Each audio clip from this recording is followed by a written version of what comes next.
Brace the rudders! Raise the sails! Raise the sails! Captain, an unidentified ship is approaching. Over. Roger. Wait, is that an Enterprise sales solution? Reach sales professionals, not professional sailors. With LinkedIn ads, you can target the right people by industry, job title, and more. Start converting your B2B audience today. Spend $250 on your first campaign and get a free $250 credit for the next one. Get started today at linkedin.com/campaign. Terms and conditions apply. You are listening to the new Mutual Audio Network. Welcome home. The following audio drama is rated G for general audience.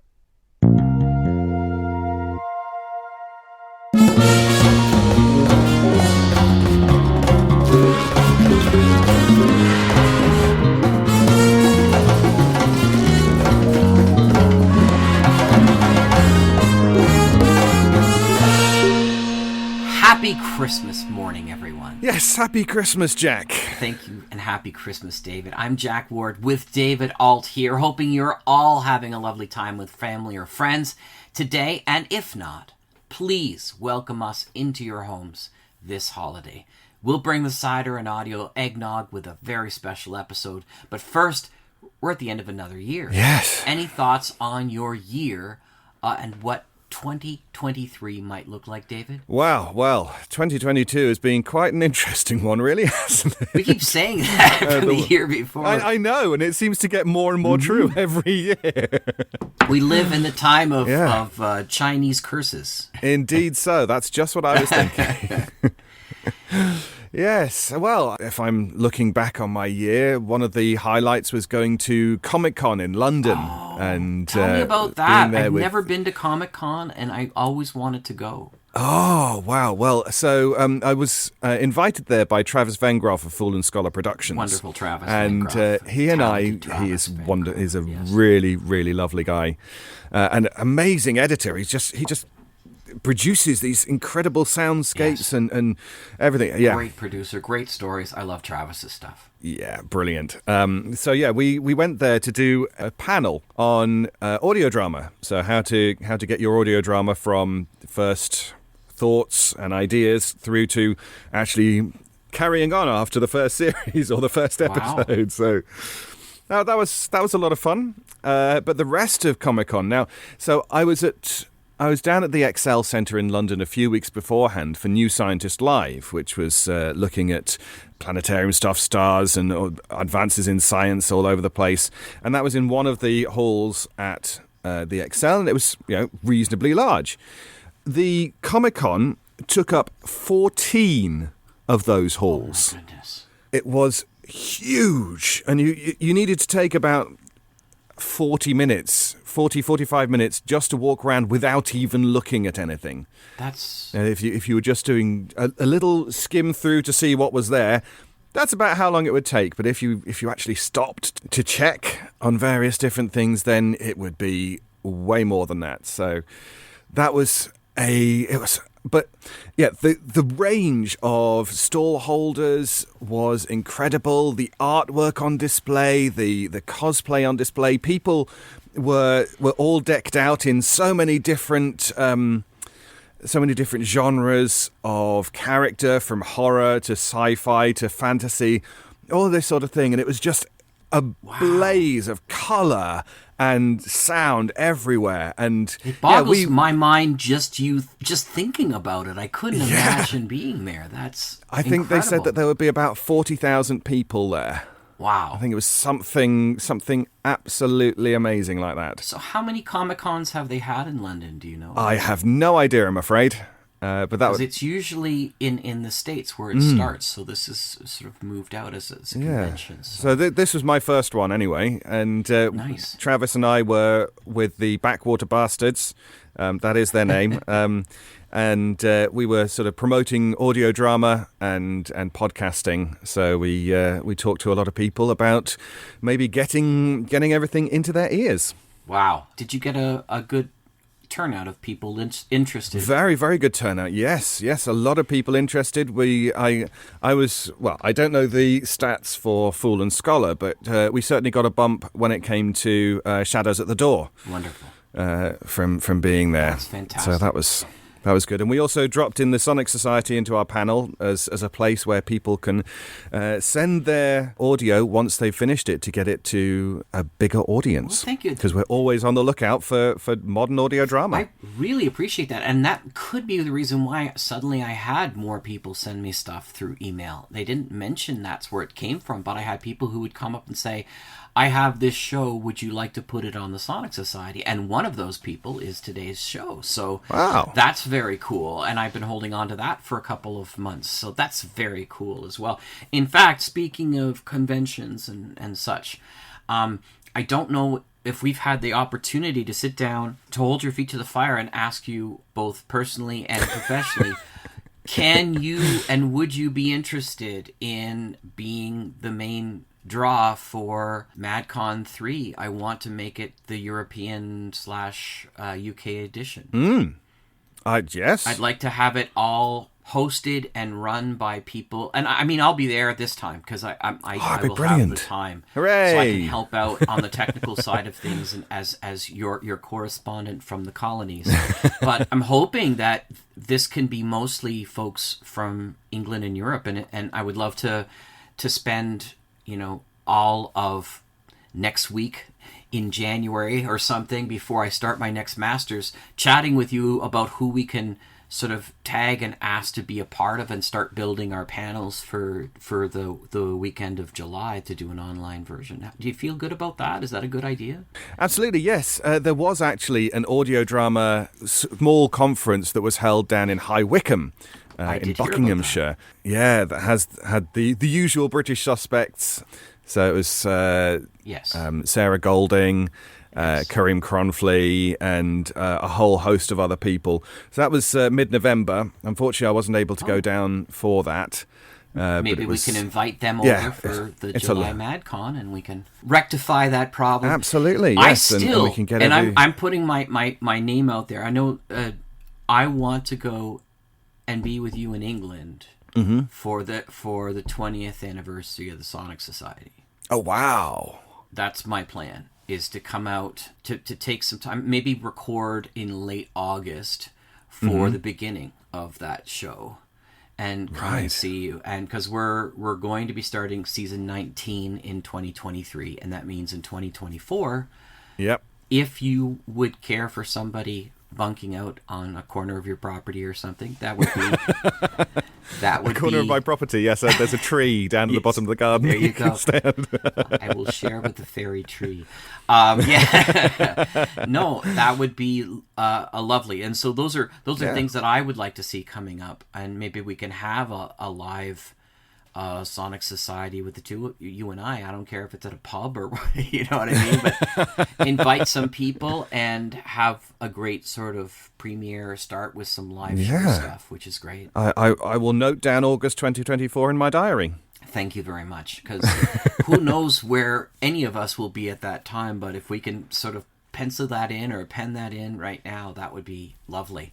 So that was quite, yes. Now, have you been doing much with No Sleep podcast this past year, or? Well, yeah, this past year has been quite good in terms of audio drama, because I've managed to get on a few more. I've sneaked into a few other places.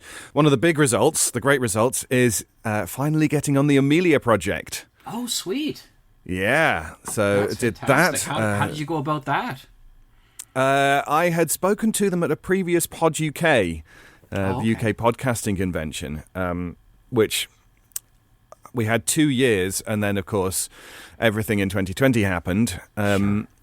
And so I was aware of them, they were aware of me, and the planets finally aligned so that they had the right character for me. Which episode are you in, for those who would like to especially look for? I'm somewhere. I don't know when the release date is. Oh, okay. So let us know when you do know. That would be great. I will do. And otherwise, there was the Silt verses. I've got onto Woebegone. Oh, nice. Had a little time with Tiny Terrors. All sorts of other places. Seance is a new audio drama from Harlan Guthrie of Malevolent fame. just a whole load of different places where I'm just trying to get in there. I'm a Guthrie too, Maybe we're related at some point. Yes. Well, he's Canadian. There you go. My grandmother Ward is a Guthrie. Was a Guthrie. So that we're actually Guthries are a lot more closely related than most people would realize. So I'll have to check that out. Yes. That's very cool. Malevolent's a fun show. We had that on a little while ago as well. Yeah. Very cool. Very Sounds good. like you've been very busy. I've kept myself off the streets. Yes, 2023 going to be just as busy for you. Here's hoping. Here's hoping. You don't have too much in your calendar yet, or can you talk about not most of it? as yet. So if anyone is listening and wants me in their audio drama, just let me know. Well, I do. Once I can get writing, that's my 2022 is a bit of a wash for me in a lot of audio drama stuff. There hasn't been a whole lot that I've done because I've been really, really busy doing the masters. And every time I tell people that I'm doing a masters in just a little over a year, they're like, "And you're working full time?" And I'm, "Yes." Are you insane? Yes. I did ask you this. Yes, exactly. That's why I said everybody, not even just you, so you feel like... Yep. But I really want to get this done in good order for many, many reasons. So pray for me as my last 2 courses are starting in just a week's time. A little over a week, I should say. And I will be going till mid-April.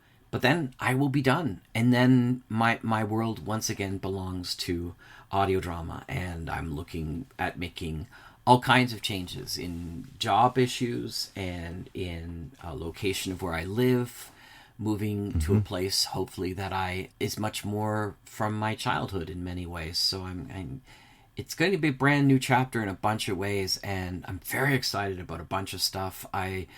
Generally what ends up happening is when I'm really stressed with other things, my writing brain explodes with whole bunches of ideas, and that has happened in spades. And so I have about 4 or 5 movie scripts that I'm going to be working on as well, thanks to the encouragement of Jerry Robbins from Colonial Radio Theatre, who's doing very well in Hollywood. Oh wow! He's had several scripts sold. Brilliant. My plan is to try to do the same, but my hope is really just to sell the script and pay off, any property that I would buy, and put some away here and stuff like that. I have no desire to become like super popular writer in that respect. I do want to finish writing some novel stuff and some short stories. I've got a ton of great works that I'm just aching to finish off. A lot, and most of it's audio drama. I have to tell you, I've got a ton of that in the works as well. And for those people who are like, well, what about will we hear any of these movie scripts in audio drama? Yes. One of the big jumps I'd like to do is I want to, and I've talked to the mutual people about this, and I want to release a show. I've been really inspired lately by Mutual Radio Theatre that we put on Mutual Presents once in a while. And they used to do very, very, very nice stage adaptations and new original stuff. And I like the idea of doing 2-hour or an hour and a half long audio drama movies that could be adapted into an actual movie itself.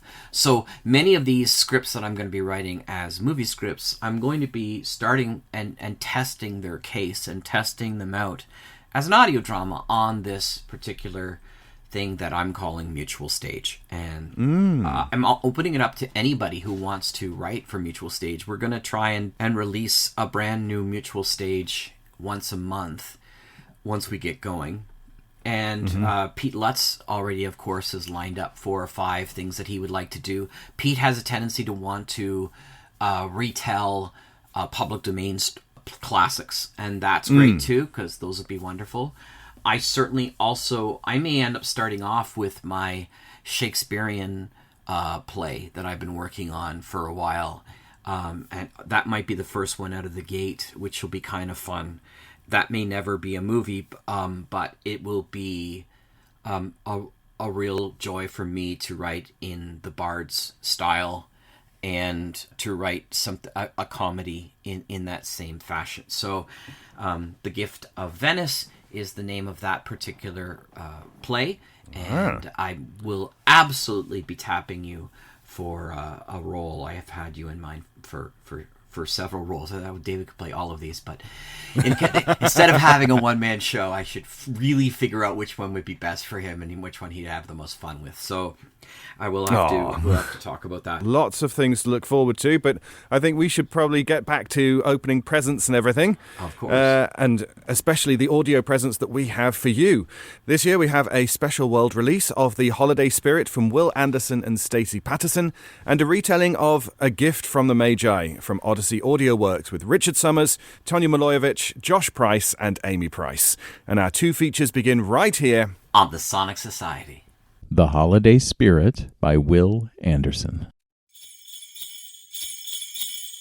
And that was the last time I ever, what were we talking about? Knock it off, Clay. You're just making stuff up like you always do. Quit flapping your gums and throw another phone book on the fire. We plumb out of phone books, Joe. Well, there's gotta be something around here.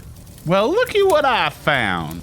Hey, Joe, be careful with that. It's the only thing It's the only what? Thing you got left from when you was a big star? I didn't believe that story then, and I do not believe it now. As for this, I'm gonna be kindling in just a second. No, please. Dang it, Clay, call off your cur dog. Easy there, boy. Yeah, he's gonna put the guitar down. That right. Ain't it, Joe? Yeah, stupid dog letting us freeze to death. Why do you keep that thing around anyhow? The dog or the guitar? The guitar, you dolt. Man, I told you I was the king of bro country. Bro country? Where's that? Imagine a place where the beer's always cold and the swimming hole's stocked full of hot and cold running women's. That's bro country. Ain't no place like that. You're just making stuff up like always. Yeah, you right. Hey, look, I found another phone book. Well, throw it on before we freeze to death. Yeah, it's better. But nah, man, really, I used to be someone. Sure you were, big old singing star. Why don't you just bust something out? Tell you what, I'll ham bone for you. No, I mean, I was... Yeah, I thought so. Big music man. Go on, take your gift box and get out of here. Hey, man, but we... Get out of here. Come on, man, I thought we were friends. I'm sick of your thinking. Now go get on.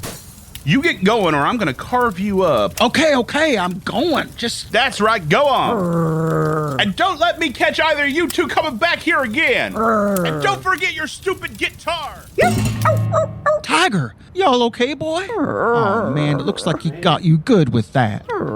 Excuse me for stepping in, but that dog looks hurt. Shrewd observation, partner. Well, you some kind of vet, are you? Well, indeed I am. Let's get him inside my clinic here. Okay, but I ain't got no money. Neither does he, but we got to get him patched up. Come on, pick him up. Let's go. Heads up, everyone. We've got an emergency here. Claire, get me a sterile pack and prep the op room. Candace, get my scrubs. Holy cow, you really are a doctor. Look, I'd like to chat, but I've got a dog to save. All right, get me suited up. I know, boy. We're going to make everything okay, and that's a Monty Morton guarantee. Claire, hand me the vac extractor. Now, get me the sutures. Okay, boy, this is going to sting a little. Okay, pass me the anti-bac. Now, a little bit more, and there, done. How you feeling, boy? He should be fine, but I'd like to keep him here overnight for observation. Sure, but how can I thank you? I ain't got no money. Look, cowboy, I'm not in this profession for the money. It's the... At least you got one thing right today, Dr. Morton. And along those lines, cough up your mortgage payment. Because unlike you, I don't relish the idea of being a non-profit entity. I've told you, Snurdly, I will get it to you. Well, that's the very thing. I tire of waiting. I'll give you until the close of business at 5 tonight, or otherwise it'll be curtains for your little pet hotel here. But that's over $3,000. There's no way that I can... I know. Just as I know there's been a lot of interest in this location by Vape Master LLC. But this town already has so many vape stores. I'm the only independent veterinarian in the county. Lols. When was the last time that one of those critters created any jobs for anyone other than you and your freeloading clinic people? But you know what? Maybe you're right. There's already a vape store across the street. Perhaps this place has more of a cash advance store vibe. Not a cash advance store. Those places are known to charge interest above the 29.9% annual rate that had been the historic threshold for criminal usury. Enough of your cursed liberal arts education. You have until 5 tonight to get the money, or else. Thanks for fixing up Tiger. Sorry I can't get you any money. It's fine. Even if I did charge you the going rate of $600 for the surgery, I'd still need 5 other operations to get done today. That just isn't likely. Wow, you sure can do math fast. Did they teach you that in vet school? No, I've always been pretty good at math like that. Jeez, you're lucky. I wish I could have met you before I spent that advance I got when I signed on to Ranger Records. Wait a minute. That's why you look so familiar. You're the golden voice of the High Plains, Clay Magruder. No, sir, that ain't me anymore. I'm just plain old Clay these days. But you were the biggest country singer ever. Well, maybe. But that's just a hat that didn't fit real good. See, I just couldn't face myself in the mirror with all them people saying how great I was. And then the bank came and took my songs. Huh? Yep. I might have been the breeze behind the golden voice of the High Plains, but the words and melodies belong to Song Pluggers Incorporated. And they said if they ever caught me singing them songs without paying them their cut, well, let's just say things was going to get ugly. Well, I might be losing my vet practice, in which I invested every last nickel of the settlement I got after my mom and dad were lost in that pleasure cruise accident. But at least I got to meet you, golden voice of the High Plains, Clay Magruder. Well, shucks. Now you done made me feel all guilty and all. Maybe there is something I can do for you. What would that possibly be? I'm going to set up outside, and I'm going to busk you up that money you need. Wow, that's a really kind offer, golden voice of the High Plains, Clay Magruder. But how are you going to raise that kind of money in less than 3 hours? Well, we can stand here a-talking, or we can get a moving. What do you say, boy? That's the spirit. Let's get to it.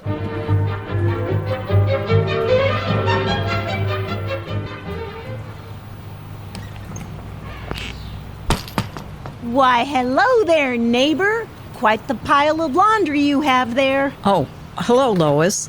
No, Lois, I can take care of this. Martha Pember, what kind of neighbor would I be if I didn't lend a hand? Well, honestly, I could use the help. I've been so busy trying to get the house all neat and tidy for Winslow. He just called to say he's bringing Mr. Hager home with him for dinner and... Well, my gracious, what do you plan to make? I don't know. I have some chicken, but I don't know if that's fancy enough for his boss. Nonsense. Not when you've got the sizzle of Safely sunflower cooking oil on your side. Fried chicken on a Tuesday? That's right. Safely sunflower cooking oil makes every meal taste good, just like Sunday dinner, and fast, too. Safely sunflower cooking oil sounds like just the ticket, but I don't have time to go to the store. No need. You can borrow mine. I never go anywhere without it. Honey, I'm home, and we're hungry. Coming, dear. Now go in there and get cooking. It's time to save the day. Sounds like Safely sunflower cooking oil's the one to save the day here. Safely sunflower cooking oil makes everything you cook taste like Sunday dinner. Get a can today. Welcome back, friends, to the second act of The Holiday Spirit. When an evil landlord announced his plans to close down kindly veterinarian Monty Morton's veterinary clinic if he could not make the rent payment by 5 o'clock that afternoon, we saw our hero, the golden voice of the High Plains, Clay Magruder, hatch a plan to raise the money and save the clinic. The only problem being that he has been forbidden by his former record label from performing any of the hits that made him the famous golden voice of the High Plains. Seems like a tall order for him to overcome. Can he save the clinic? Let's join him and see how he's doing.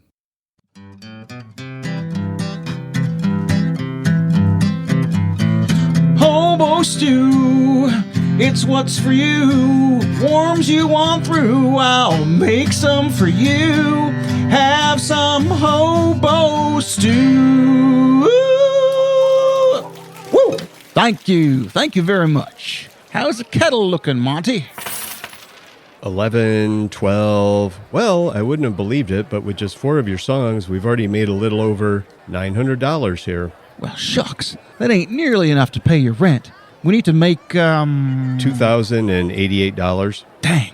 That's amazing. Well, not really. You just subtract 12 from 100 and... I mean, you do that in your head? Darn near sorcery, if you ask me. Not really. I mean, instead of 12, you could just round it to 10, which subtracted from 100 is... Sorcery. But now it looks like I'm going to have to pull out the big guns. You don't mean... Yep. Ladies and gents, I'm going to play something from my back catalog. A little number maybe y'all remember. It goes something like... Stop right there. Who's interrupting my song?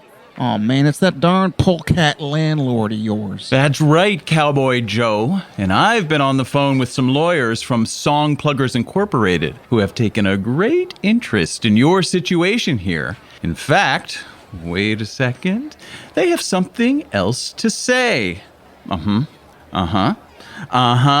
Yes, I will let him know. Well, I guess so, but that will chew up some of my cellular minutes.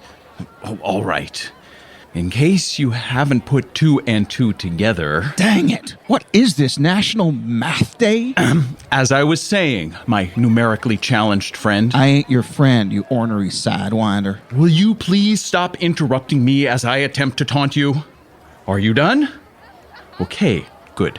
As I was saying, that was the attorneys from Song Pluggers Incorporated who have instructed me to inform you that they will be laying claim to any monies you generate from performing any songs from your canon of your hits. Excuse me, I suppose I should be saying your canon of their hits. So go ahead, play your heart out. You'll never make enough to save all the little puppies and kittens. Don't worry about it, boy. We ain't gonna let that slimy old claim jumper jump our claim. No, sir. Now, as I was saying, what song is it you want to hear? Well, I suppose if you're taking requests, I was always fond of Tighten Them Lug Nuts Good, boys. I'm a-rollin' back on home. Well, doggies, I ain't played that one in years. Yeah, let me think of... Put that finger there, and then that one there. No. Ah, shoot. If I could interrupt for a second. Who are you, man? I'm trying to play for these people here. Well, perhaps you'd like to hear what I have to say. Well, you don't keep on talking, so why don't you just spill your story and get it over with? Indeed, my good man. My name is J. Michael Cadwalls III. In case you cannot tell by my affable demeanor, I am an exorbitantly rich man. Watch this. You there. Who, me? Yes, you. Here's $1,000. Ask your attorney friends if that suffices to hold them in abeyance for this man's performance of their materials. Yeah, he appears to be on the level. Sure, gotcha. They accept your proposal. Well, of course they do. Money talks, and the rich always triumph. You remember that, boy. The rich always triumph. Now, here's $200. Go on and get out of here. Certainly, sir. And a good day to you all. Just stop your sniveling and get moving. Now! Now you, music man. I'd like to buy out your contract and have you play at my private holiday party. I'm sorry, sir. That's a mighty kind offer, but I promised my mama and papa that I'd never stoop to playing corporate functions. My good man, no one appreciates a hard bargainer more than I, but your steadfastness has only increased your value. Name your price to play at my soiree. No, sir. I came from the honky-tonks, and that's where I hang my hat. Ain't no money enough to make me go back on the promise to my mama. Well, in that case... Hey, what are you doing? I'll just have to grab your dog as a ransom until you agree to play my pool party. He's getting away! Not on my watch. Give me that rock. Huh? What? Oh, okay. Hey, buddy, eat rock. Ugh. Wow, that was amazing. Well, I knew that 4 years of Division 1A track and field shot put would come in handy someday. And that day is today, Wednesday. Oh, hey, boy, I'm so glad to see you. Hey, what's that you got? He appears to have something in his mouth. Well, I'll be. Well, what is it? Never mind. Why don't you just give another try on that Lugnut song? Don't you see? I can't remember how that dang tune goes. No need to get upset, golden voice of the high plains, Clay Magruder. The people just want to hear you sing. I guess I do have a new little number I've been working on. I'd been holding off on playing in public because it's kind of personal, but hey, everybody, I got a new song for y'all. It's called Sleeping Out Under the Stars and Thinking About My Baby.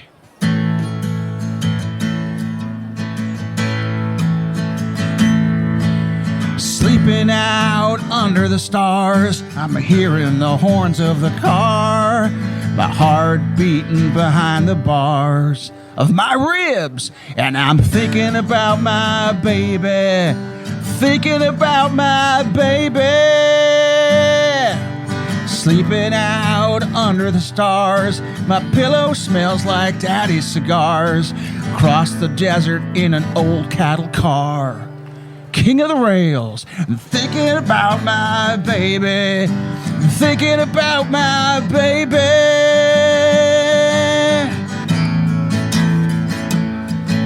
Sleeping out under the stars, I've cried so many tears so far. I wish I could move to Mars or maybe Memphis and stop missing you, baby.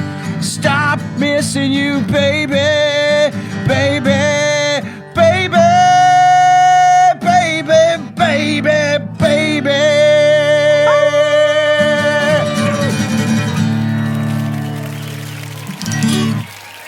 Thank you very much.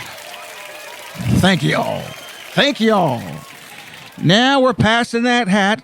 And don't y'all be stingy now. It's all going to a very important cause of saving this guy's critter hospital. Wow, that was amazing. Well, it was singing from the heart. Some woman must have really given you the runaround. Nah, man, I was singing about my baby.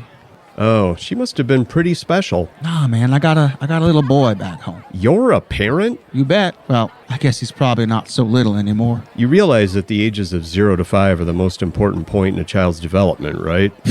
You know doctors. This week it's 0 to 5. Next week it's going to be spending the teen years with them as the most important time for the kids. Well, to be honest, they're all pretty important. Well, what do they want from me? Probably to step up and be there. Man, you sound just like... Hey, look in the hat. There's a big wad of money. Well, I'll be. I wonder where that came from. Just a holiday miracle, if you ask me. Some miracle?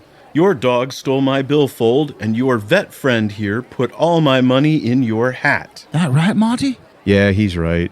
You just thought you could get away with your chicanery. But you know what? What? Why don't you just go ahead and keep it? Huh? Indeed. If there's one thing that knock on my noggin made me realize, it's that we rich people are steps away from inciting a working class revolt. Huh? Of course, you don't understand that, you monosyllabic drooling hick. Hey, them's fighting words, I think. But as I laid there helpless, as your cur dog rifled through the petty cash pocket of my fashionable suitcoat vest, I realized that money was a trap. No matter how much you get, you always want more. You can never have enough. And I thought to myself, what better way to get my revenge than to pass that curse on to you? What? But you can have them arrested. You again? Thought I sent you packing. Oh, never mind. Sure I could, but look at that country buffoon. Arresting him and giving him 3 hots and a cot would just improve his quality of life. No, sir, I want him to have just enough of the taste of the good life that he'll spend the rest of his days knowing what he's missing. Like my ability to have fried chicken on demand. Any day of the week. Oh, kind of like that time I flew first class. Dang, it's hard to go back. Just imagine how it feels to have your own plane. You have your own plane? Planes, friend, planes. As I told you, I'm extraordinarily rich. Well, there's my limousine, so I must be going. Good day, and good luck with your future endeavors. That, in case you do not recognize it, my rags to riches, then back to rags, friends, is sarcasm, as I do not, in fact, wish you well in your future endeavors.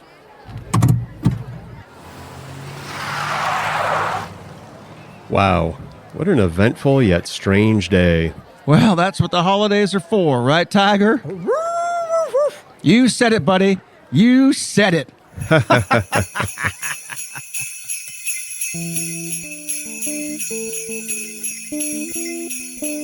You have been listening to The Holiday Spirit. The golden voice of the High Plains, Clay Magruder, was played by Eric Cherkover. The kindly veterinarian was played by Steve Kuhn.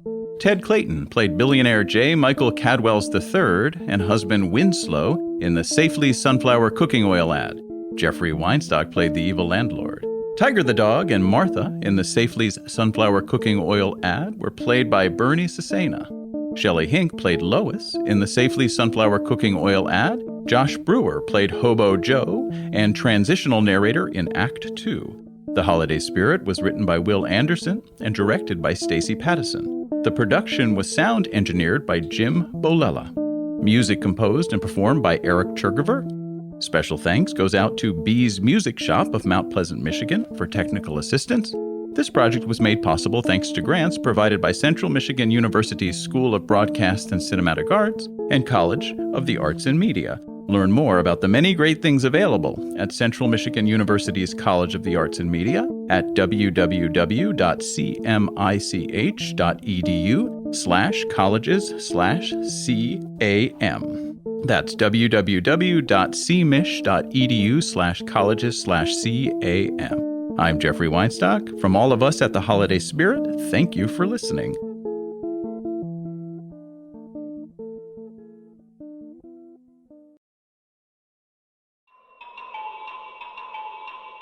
Captain Radio Productions, in association with Lightning Bolt Theater of the Mind, presents O. Henry's The Gift of the Magi. $1.87. That was all. She'd put it aside, 1 cent, and then another, in her careful buying of meat and other food. Della counted it 3 times. $1.87. And the next day would be Christmas. There was nothing to do but fall on the bed and cry. So Della did it. While the lady of the home is slowly growing quieter, we can look at the home.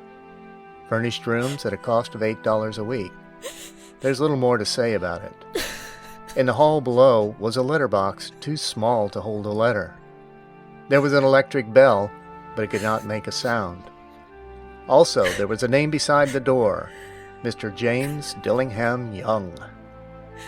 When the name was placed there, Mr. James Dillingham Young was being paid $30 a week. Now, when he was being paid only $20 a week, the name seemed too long and important. It should perhaps have been Mr. James D. Young. But when Mr. James Dillingham Young entered the furnished rooms, his name became very short indeed. Mrs. James Dillingham Young put her arms warmly about him and called him Jim. You've already met her.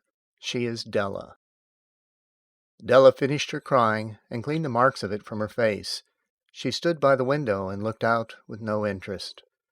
Tomorrow would be Christmas Day, and she had only $1.87 with which to buy Jim a gift.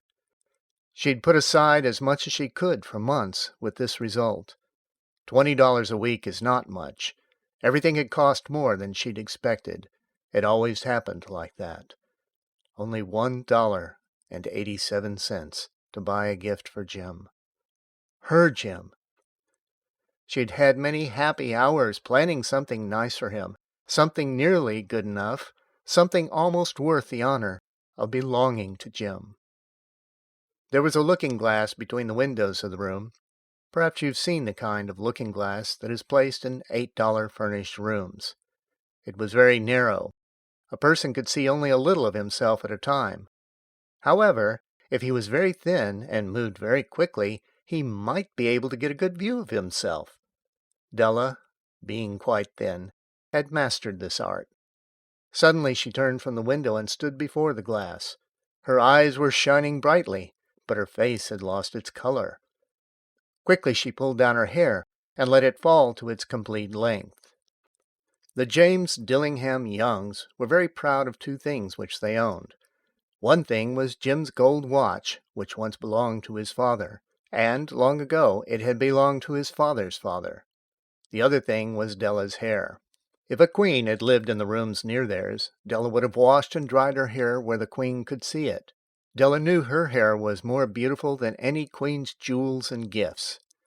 If a king had lived in the same house, with all his riches, Jim would have looked at his watch every time they met.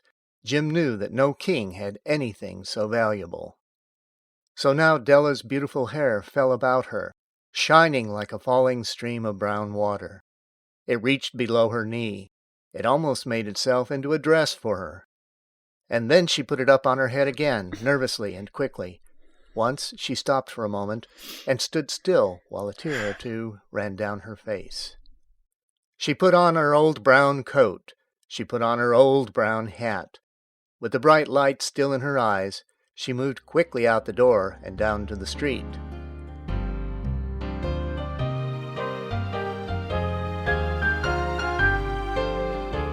Where she stopped, the sign said, Mrs. Sofroni, hair articles of all kinds. Up to the second floor Della ran, then stopped to get her breath.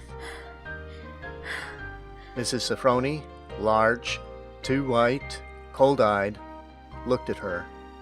Will you buy my hair? Asked Della. I cut hair, said Mrs. Sofroni. Take your hat off and let me look at it. Down fell the brown waterfall. $20, said Mrs. Sofroni, lifting the hair to feel its weight. Give it to me quick, said Della. Oh, and the next 2 hours seemed to fly. She was going from one shop to another to find a gift for Jim. She found it at last. It surely had been made for Jim and no one else. There was no other like it in any of the shops, and she looked in every shop in the city. It was a gold watch chain, very simply made. Its value was in its rich and pure material. Because it was so plain and simple, you knew that it was very valuable. All good things are like this. It was good enough for the watch. As soon as she saw it, she knew that Jim must have it. It was like him, quietness and value. Jim and the chain both had quietness and value. She paid $21 for it, and she hurried home with the chain and 87 cents. With that chain on his watch, Jim could look at his watch and learn the time anywhere he might be. Though the watch was so fine, it had never had a fine chain. He sometimes took it out and looked at it, only when no one could see him do it. When Della arrived home, her mind quieted a little. She began to think more reasonably. She started to try to cover the sad marks of what she had done. Love and large-hearted giving, when added together, can leave deep marks. It is never easy to cover these marks, dear friends. Never easy. Within 40 minutes, her head looked a little better. With her short hair, she looked wonderfully like a schoolboy. She stood at the looking-glass for a long time. If Jim doesn't kill me before he looks at me a second time, he'll say I look like a girl who sings and dances for money. What could I do? Oh, what could I do with $1.87? At 7, Jim's dinner was ready for him. Jim was never late. Della held the watch chain in her hand and sat near the door where he always entered. Then she heard his step in the hall and her face lost color for a moment. She often said little prayers quietly about simple everyday things. And now she said, Please, God, make him still think I'm pretty. The door opened and Jim stepped in. He looked very thin, and he was not smiling. Poor fellow, he was only 22, and with a family to take care of. He needed a new coat, and he had nothing to cover his cold hands. Jim stopped just inside the door. He was as quiet as a hunting dog when it's near a bird. His eyes looked strangely at Della, and there was an expression in them that she could not understand. It filled her with fear. It was not anger, nor surprise, nor anything she had prepared for. He simply looked at her with that strange expression on his face. Della went to him. Jim, dear, don't look at me like that. I had my hair cut off and sold it. I couldn't live through Christmas without giving you a gift. My hair will grow again. You won't care, will you? My hair grows very fast. It's Christmas, Jim. Let's be happy. You don't know what a beautiful, nice gift I got for you. You've cut off your hair? Asked Jim slowly. He seemed to labor to understand what had happened. He seemed not to feel sure he knew. Cut it off and sold it. Don't you like me now? I'm me, Jim. I'm the same without my hair. Jim looked around the room. You say your hair's gone? You don't have to look for it. It's sold, I tell you, sold and gone. It's the night before Christmas, boy. Be good to me, because I sold it for you. Maybe the hairs of my head could be counted, but no one could ever count my love for you. Jim put his arms around his Della. For 10 seconds, let us look in another direction. $8 a week or $1 million a year, how different are they? Someone may give you an answer, but it will be wrong. The Magi brought valuable gifts, but that was not among them. My meaning will be explained soon. From inside his coat, Jim took something tied in paper. He set it gently upon the table. I want you to understand me, Del. Nothing like a haircut could make me love you any less. But if you'll open that, you'll understand how I felt when I came in. White fingers pulled off the paper, and then a cry of joy, and then a change to tears. For there lay the combs that Della had seen in a shop window and loved for a long time. Beautiful combs with jewels, perfect for her beautiful hair. She had known they cost too much for her to buy them. She had looked at them without the least hope of ever owning them. And now they were hers. Her hair was gone. She held them to her heart. At last she was able to look up and say, My hair grows so fast. And then she jumped up and cried, Oh! Oh! Jim had not yet seen his beautiful gift. She held it out to him in her open hand. The gold seemed to shine softly, as if with his own warm and loving spirit. Isn't it perfect, Jim? I hunted all over town to find it. You'll have to look at your watch 100 times a day now. Give me your watch. I want to see how they look together. Jim sat down and smiled. Della, let's just put our Christmas gifts away, keep them for a while. I sold the watch to get the money to buy the combs. And now I think we should have some dinner.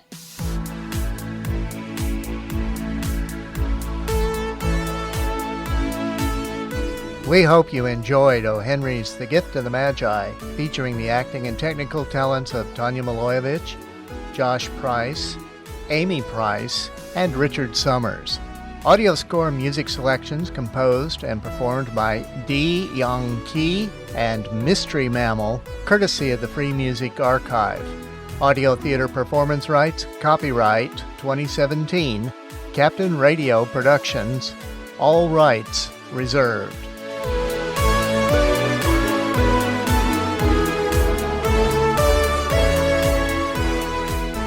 And that's this week's show. Please check for show notes and links at sonicsociety.org. Until next week and the first of a new year and new hopes, may the end of 2022 be a kind and joyous occasion. Hear, hear. I'm Jack Ward. And to all, a good week. I'm David Alt, and happy Christmas. Merry Christmas, all.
This has been a Sonic Cinema production.